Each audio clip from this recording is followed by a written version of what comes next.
Our next story is about a major attempt to revamp India's bureaucracy. The central government has decided to appoint 40 private sector specialists. They will be appointed to the posts of Deputy Secretary and Director. Usually, such posts are given to government officials. These 40 appointees will be given crucial decision-making powers. The move is based on a Niti Aayog report that was submitted in the year 2017. It had recommended lateral entry of fresh talent in the middle and senior level management in the government. This is an ambitious attempt. The idea is to bring in domain expertise at key positions in the government.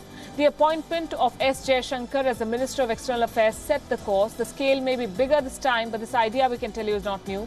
Many career diplomats have made a mark as politicians. They've influenced key decisions over governments. Former Prime Minister Manmohan Singh is a case in point. He was a celebrated economist even in the late 60s.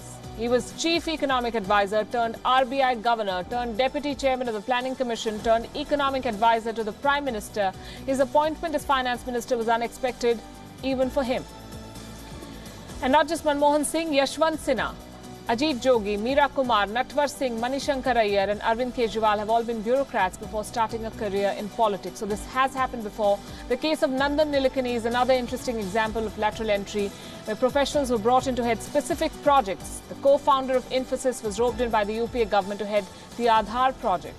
It is often said that lateral entrants are not welcomed by career bureaucrats, and that's understandable. But the government is bullish on this idea. Not only is it willing to bring in talent from the private sector, it wants to empower these people and give them all that they need to do their jobs. And this is just in line with what the Prime Minister is trying to do. He has the unenviable task of helping an economy achieve higher growth. He is dealing with an aspirational population. He needs to bring in reforms. The list goes on.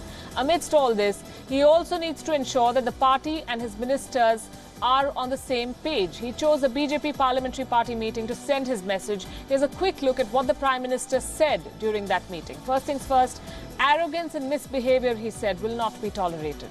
The message comes days after a BJP leader, Akash Vijayvargiya, assaulted a government official in broad daylight in Indore. The PM said that such behavior hurts the party's image. It will be punished. As far as warnings go, this was a stern one. प्रधानमंत्री जी व्यवहार के बारे में, व्यवहार कुशलता के बारे में, पार्टी का छवि खराब ना हो और पार्टी के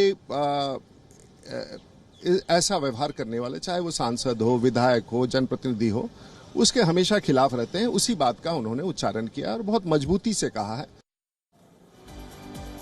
Akash Vijayvargiya's father, Kailash Vijayvargiya, is a prominent BJP leader. He's the BJP's National General Secretary, but that did not deter the Prime Minister from slamming his son's behavior, and he wasn't the only one pulled up.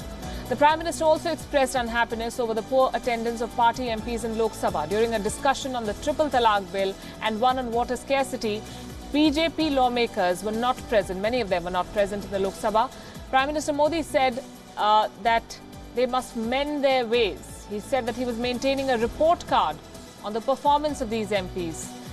This is the motto, it seems, of Modi 2.0, perform or perish. In the past too, Mr. Modi has said that ministries were allotted on the basis of performance. Last month, he asked the ministers to reach office on time to avoid working from home. This is in line with the Prime Minister's push to make his party more professional. And not just the legislators. Mr. Modi has also sent a message to the executive. He met with nearly 160 IAS officers of the 2017 batch yesterday. He urged these young officers to incorporate a new vision and out-of-the-box ideas to solve problems they face. A statement that could have found a place in any best-selling self-help book. The Prime Minister said that if there are 10 ways to solve things, he expects the young officers to find out the 11th way to solve that problem. Increasingly, around the world, heads of state are viewed as CEOs who lead a team.